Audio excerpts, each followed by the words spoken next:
So hello everyone, आज इस video में बात करने वाला हूँ मैं एसेट के बारे में पोस्टग्रेसक्यूएल में। अगर मैं एसेट की जो डेफिनेशन है वो मैं बात करूँ, जैसे मैंने यहाँ पे सिंपल वर्ड में लिख रखा है। In PostgreSQL the assert statement is used primarily within PL/PG/SQL function और procedure to enforce condition during run time. It is debugging and validation tool that help ensure that certain conditions hold true during execution of a function or procedure. अगर मैं simple word में आपको बताऊं तो पोस्टग्रेसक्यूएल में एसर्ट एक statement है जो ज़्यादातर PL/PG/SQL फंक्शन या प्रोसीजर के अंदर यूज होता है, जिसमें कंडीशन को रन टाइम में इन्फोर्स करने के लिए यूज होता है।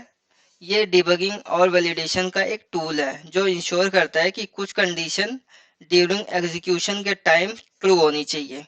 तो ये सारी चीज़ें बात हो गई डेफिनेशन की। अगर मैं बात करूँ यहाँ पे जो इसका सिंटेक्स है, हम इसको ऐसे लिखते हैं एसेट, देन यहाँ पे हम कंडीशन लिखेंगे, देन मैसेज लिखेंगे। तो इस तरीके से आप एसेट यूज कर सकते हो। अभी मैं आपको प्रैक्टिकली पीजी एडमिन पे करके दिखाऊंगा।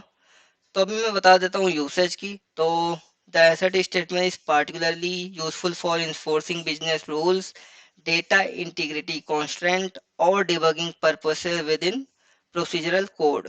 When an assertion fails, PostgreSQL raises an exception which can be caught and handled within the PL/PG/SQL block or allowed to propagate to the caller. अगर मैं यूसेज की बात करूं तो एसर्ट जो है स्पेशल तौर पर business rule, data integrity constraint या प्रोसीजरल कोड के अंदर डिबगिंग के लिए बहुत ही ज़्यादा यूजफुल होता है। जब एक एक्सेप्शन फेल होता है तो पोस्टग्रेसक्यूएल में एक एक्सेप्शन रेस होती है जो PL/PG/SQL ब्लॉक के अंदर कैच किया जाता है। ये फिर कॉलर तक प्रोपागेट होने तक दिया जा सकता है। तो ये तो बात हो गई यूसेज की। एंड देन अगर मैं एग्जांपल दिखाऊं आपको तो इसी एग्जांपल के बेस पे मैं आपको पीजी एडमिन पर प्रैक्टिकल करके दिखाऊंगा। देन आपको क्या होगा, कॉन्सेप्ट क्लियर हो जाएगा कैसे हम एसेट के कंडीशन वगैरह लिखते हैं और कैसे फंक्शन में यूज करके हम उसको इंश्योर करते हैं जो भी हम यूज कर रहे हैं वो कंडीशन ट्रू है या नहीं है, वो वैलिड है या नहीं है। So consider a function that calculates total salary of employee in a department. You might want to ensure that the department ID provided to the function is valid. तो इमेजिन करो कि एक फंक्शन है जो एक डिपार्टमेंट में मौजूद employ की टोटल सैलरी को कैलकुलेट करता है और आप चाहते हो कि ये फंक्शन को दिया गया डिपार्टमेंट आईडी वैलिड हो। तो कैसे हम वो चेक करेंगे? तो यहाँ पे मैं आ जाता हूँ। यहाँ पे पहले मैं एक फंक्शन क्रिएट करूंगा। मेरा टेबल ऑलरेडी क्रिएट है तो उसी टेबल में मैं वर्क करूंगा। तो यहाँ पे मैं लिखता हूँ क्रिएट और रिप्लेस फंक्शन एंड अब मैं यहाँ पे क्या करूंगा, फंक्शन नेम दे दूंगा कैलकुलेट टोटल अंडरस्कोर सैलरी।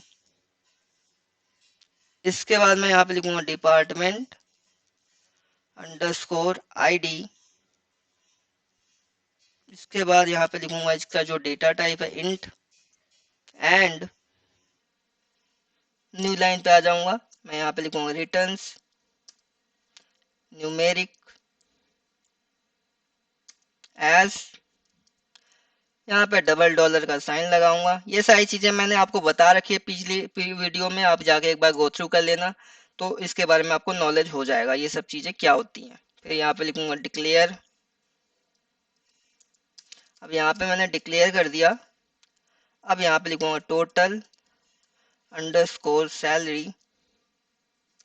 इसको ऐसा क्या करूंगा, numeric and colon equal to 0। Okay. अब यहाँ पे मैं क्या करूंगा, यहाँ पे लिखूंगा बिगिन। इसको आप चाहे स्मॉल लेटर में या कैपिटल लेटर में दोनों में लिख सकते हो, कोई दिक्कत नहीं है। फिर यहाँ पे लिखूंगा asset exist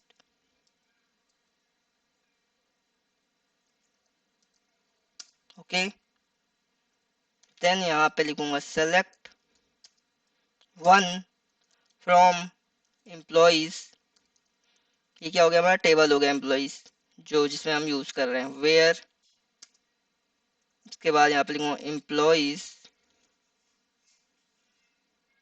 dot department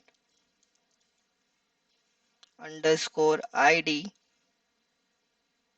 equal to calculate underscore total underscore salary, जो हमने फंक्शन क्रिएट करा था ऊपर देख सकते हो आप। इसके बाद यहाँ पे लिखूंगा डॉट डिपार्टमेंट अंडरस्कोर ID।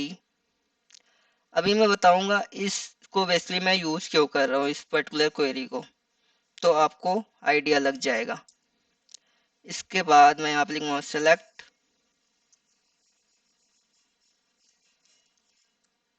सम। सम बेसिकली एक फंक्शन है। सैलरी, किसका सम कर रहे हैं हम, सैलरी का, इनटू टोटल अंडरस्कोर सैलरी। कहाँ से ले रहे हैं, फ्रॉम एम्प्लॉयज टेबल से। Okay, where employees dot department underscore ID। Okay, उसके बाद सेम जैसे हमने ऊपर लिखा था, calculate underscore total underscore salary dot department underscore ID। Okay, ये ब्रैकेट क्लोज, यहाँ पे ब्रैकेट की नीड नहीं है। ओके, इसके बाद मैं यहाँ नीचे आ जाता हूँ, यहाँ पे लिखूंगा रिटर्न। किसको रिटर्न करना है हमें यहाँ पे, टोटल सैलरी को, टोटल अंडरस्कोर सैलरी। ओके,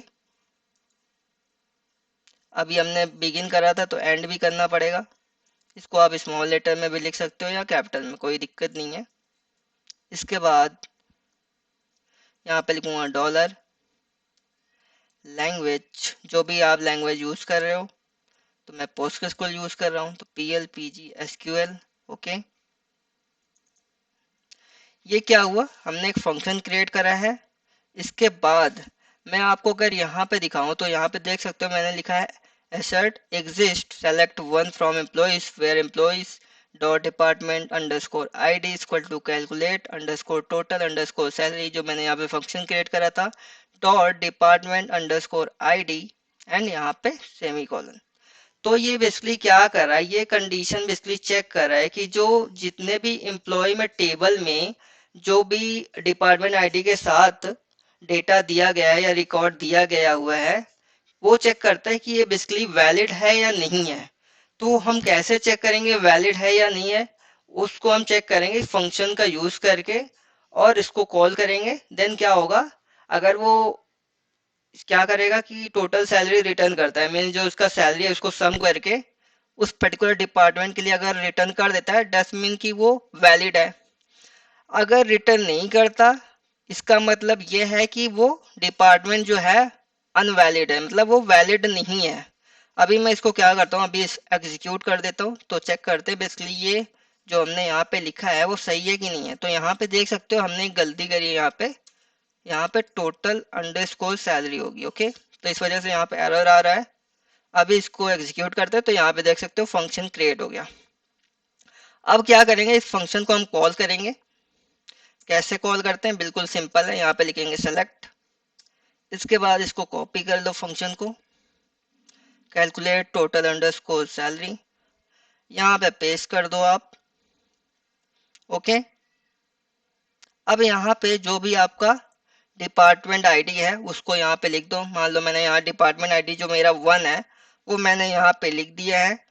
अब मैं चेक करता हूँ कि मैं चेक करना चाहता हूँ कि जो डिपार्टमेंट आईडी फर्स्ट है उसकी टोटल सैलरी कितनी है, मतलब उसका जो डिपार्टमेंट आईडी है पर्टिकुलर डिपार्टमेंट आईडी 1 के लिए जो सैलरी है टोटल सम कितना है, वो मैं यहाँ पे चेक करूंगा। वैलिडिटी मीन्स वैलिड करूंगा कि ट्रू है कि नहीं है ये। तो यहाँ पे देख सकते हो यहाँ पे कितना आ रहा है, 1 लाख आ रहा है। मतलब कि ये जो डिपार्टमेंट आईडी 1 है इसने चेक करा असर्शन की ये बेसिकली कंडीशन ट्रू है, मतलब वैलिड है, तो हमने ये तो चेक कर लिया। अभी लेट्स से मैं यहाँ पे क्या करता हूँ, मैं यहाँ पे 5 लिख देता हूँ, तो चेक करते हैं डिपार्टमेंट आईडी 5 के लिए वैलिड है या नहीं है। तो यहाँ पे देख सकते हो असर्शन फेल्ड, यहाँ पे देख सकते हो कि calculate underscore total underscore salary line 5 at asset, मतलब कि ये कंडीशन वैलिड नहीं है, मतलब कि ये एम्प्लॉय जो टेबल है उसमें ये रिकॉर्ड एग्जिस्ट नहीं करता है, तो इस वजह से यहाँ पे असर्शन फेल्ड आ गया। तो इस तरीके से आप एसेट का यूज कर सकते हो और अपने काम को इजी कर सकते हो, जैसे मैंने यहाँ पे बताया था आपको कि क्या है, किसका यूज होता है इसमें, किस कैसे यूज करते हैं। ये यूज होता है बिजनेस रूल्स और डेटा इंटीग्रिटी कॉन्स्टेंट और प्रोसीजरल कोड में डिबग करने के लिए यूज किया जाता है।